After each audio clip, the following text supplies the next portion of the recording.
Bonjour Afrique, bonjour humanité. Excusez-moi si la vidéo tremble un peu. Je la tiens dans mes mains parce que bon, c'était pas prévu de faire une vidéo. Mais comme il y a un jeune frère qui m'a envoyé un vocal ce matin que j'ai à peine partagé sur WhatsApp et Telegram. Bon, ce n'est pas moi seul qui ai constaté ça. Je crois que tous ceux qui sont vraiment dans le combat ont constaté que nous sommes en train de divaguer comme d'habitude. Ce qui s'est passé, c'est passé.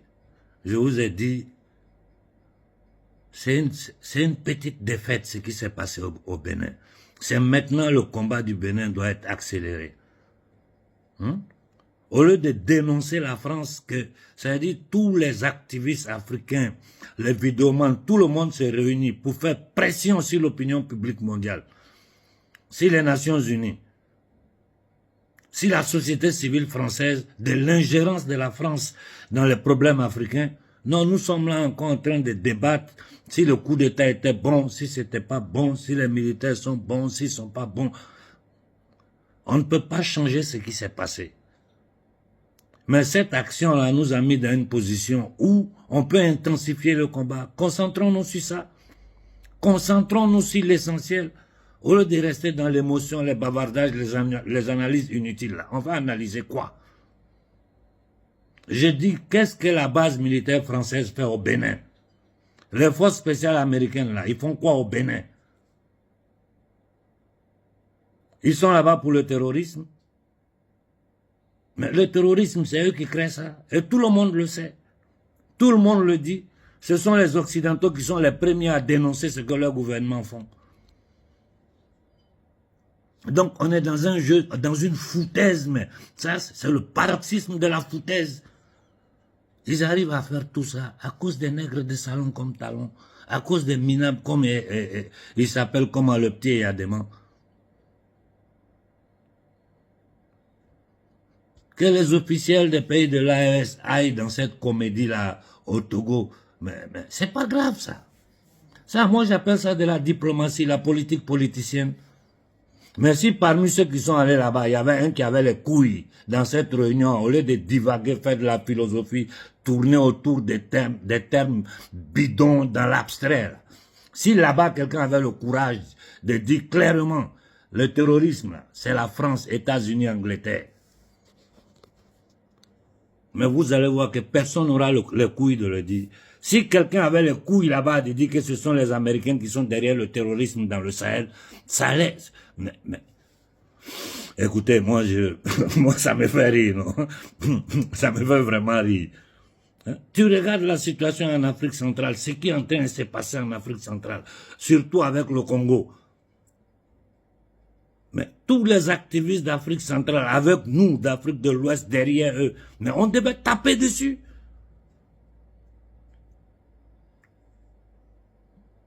Regardez le Cameroun, où on met les gens à rang pour aller voter, on leur donne des bouts de pain, une bouteille de jus, hein, et 5 000, 10 000 francs CFA. Vous avez vu la vidéo, je l'ai partagée, tout le monde entier a vu ça.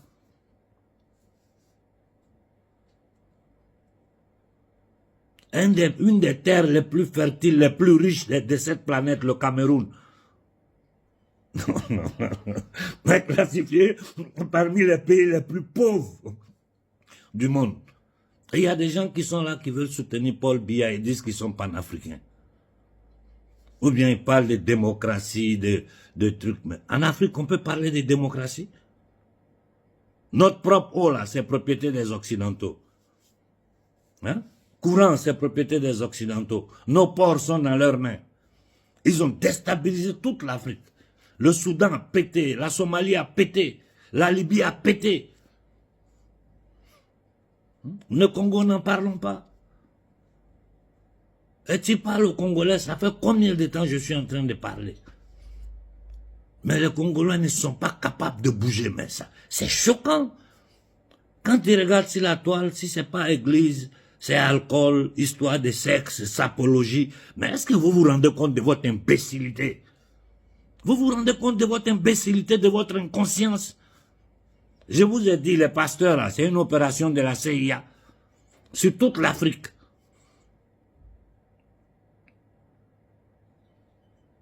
J'ai fait une petite révélation aujourd'hui. Vous savez qu'au Mali, quand Ben s'est levé devant le peuple pour dire chassons l'amunissement du Mali, vous ne savez pas. Je ne dis pas le nom aujourd'hui, mais demain je peux dire. Il y a un officiel du Mali qui les a appelés pour dire mais comment vous voulez chasser l'amunissement sans notre accord?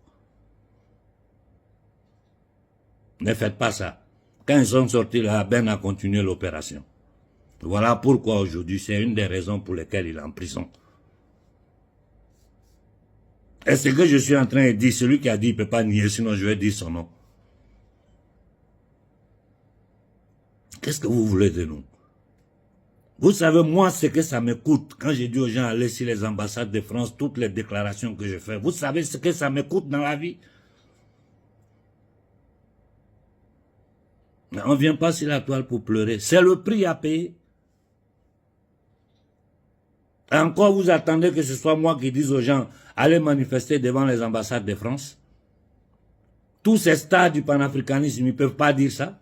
Ils ne disent pas ça parce que, leur patron qui leur donne de l'argent, parce qu'ils vivent de ça, ne veulent pas ça. Et de deux, ils savent le danger qu'il y a dedans. Il faut qu'on commence à se dire la vérité maintenant. Eh bien, vous pensez que nous sommes des kamikazes? Regardez, à Madagascar, ils ont placé des militaires. C'est un régime change. Il n'y a rien d'autre. Tu vas demander aux Africains quelle est la superficie du Madagascar. Ils ne connaissent pas. Ils ne savent même pas la superficie de Madagascar pour dire qu'ils vont connaître l'histoire des royaumes malgaches, l'histoire de Madagascar. On ne sait rien de notre propre histoire.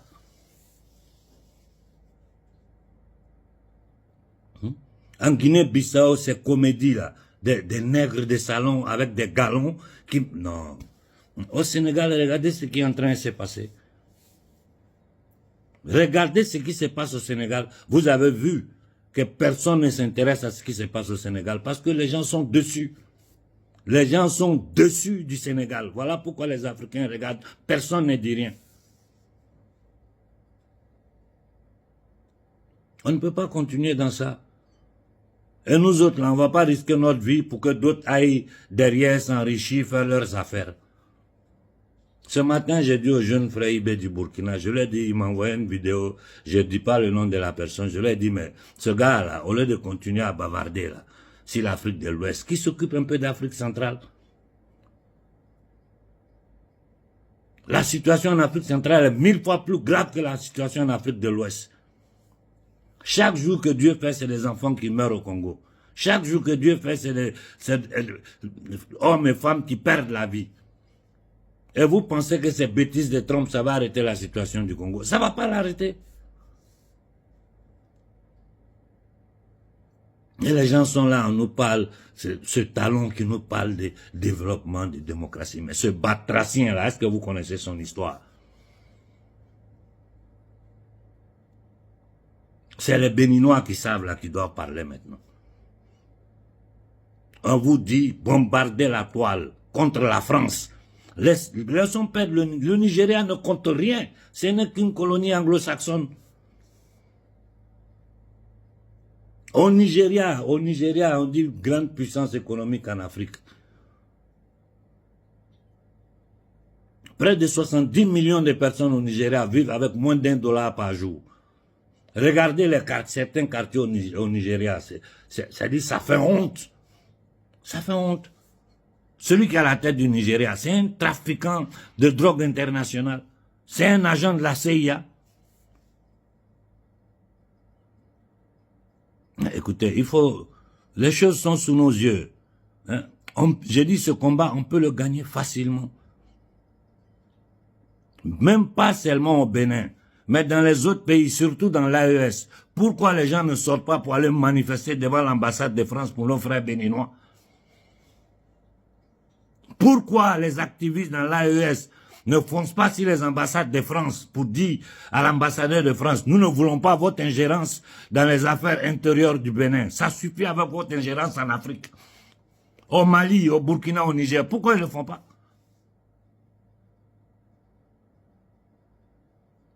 Non, on est là. Il faut la coopération entre les entrepreneurs maliens et américains. C'est de la foutaise. Vous voulez une coopération entre les Maliens et les Américains. Que l'Amérique retire ses terroristes d'Israël. D'abord, comme première chose.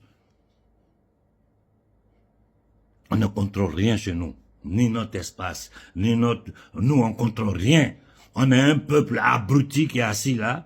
Les gens viennent, ils prennent nos richesses, ils s'en vont avec des dictateurs, des va-nu-pieds, des vauriens, des indignes, des inconscients de la couleur de leur peau, qui sont à la tête de ces camps de concentration là. Et ils sont dans de la divagation, dans de l'abstrait, dans du mensonge, dans la corruption, dans le vol sans pitié. Et les victimes de ça les supportent. Les victimes de ça sont assis, ils les regardent. Et quand tu veux ouvrir la bouche, comme c'est la mode maintenant, ils ont payé les vidéomans, ils vont aller taper sur Google Mohamed Konaré. Vous allez voir tout ce qu'ils m'ont fait, ces gens-là. Ils pensaient pouvoir m'arrêter. Ce combat-là est plus grand que moi. Vous pouvez m'attaquer, m'insulter, faire tout ce que vous voulez. Mais on dit au commencement était le verbe. Quand la parole sort là, les gens écoutent. Il y a au moins un qui va réfléchir pour dire, mais dans ce qu'il dit là, c'est comment il va aller voir. C'est comme ça la conscience, là, la prise de conscience arrive. On sait les sacrifices qu'on doit faire. Pourquoi dans l'AES, même dans toute l'Afrique, les gens ne vont pas devant les ambassades de France pacifiquement pour le Bénin? Les stars du panafricanisme qui bavardent là, pourquoi vous ne donnez pas de direction dans ce sens-là? Tu vois Ouattara qui fait, qui jure, qui prête serment. C'est-à-dire, j'ai trop pleuré, maintenant ça me fait rire, non? Parce que ce n'est pas, c'est incompréhensible. Hier, j'ai discuté avec des amis italiens à qui j'expliquais un peu la situation au Bénin, la situation générale en Afrique. Mais tous m'ont dit, mais vous là, vous êtes dans une condition où vous n'avez rien à perdre. Parce que la vie en Afrique, c'est une non-vie. Le peuple le plus riche du monde, il n'a pas eau, il n'a pas courant, il n'a pas électricité, il n'a pas à manger. Il ne contrôle pas son espace. Et on est là, on est en train de... Vos dirigeants parlent de démocratie, de bêtises. Bon, écoutez, moi, je suis fatigué de ça. Je suis vraiment fatigué de ça. Qu'est-ce que vous voulez? Nous, les Noirs, là, on veut quoi? Il y a seulement 50 ans, en Chine, la pauvreté est en train de décimer le peuple. En 50 ans, regardez ce que les Chinois sont devenus. Ils sont plus intelligents que nous. Ils sont plus intelligents que nous. Regardez l'Inde. Mais les Américains qui disent aux Européens de ne pas acheter le gaz, le pétrole russe là, eux-mêmes ils achètent l'uranium russe, eux-mêmes ils achètent. Mais c'est du n'importe quoi. Le cancer de l'humanité aujourd'hui, c'est les États-Unis. Et tant que ces démons au service d'entités démoniaques non humaines vont gouverner les États-Unis, l'humanité n'aura pas la paix. Mais nous, Africains, aujourd'hui, nous sommes en position de force. Mais nous sommes tellement en position de force. Il faut peu pour faire tomber tout ça là en Afrique.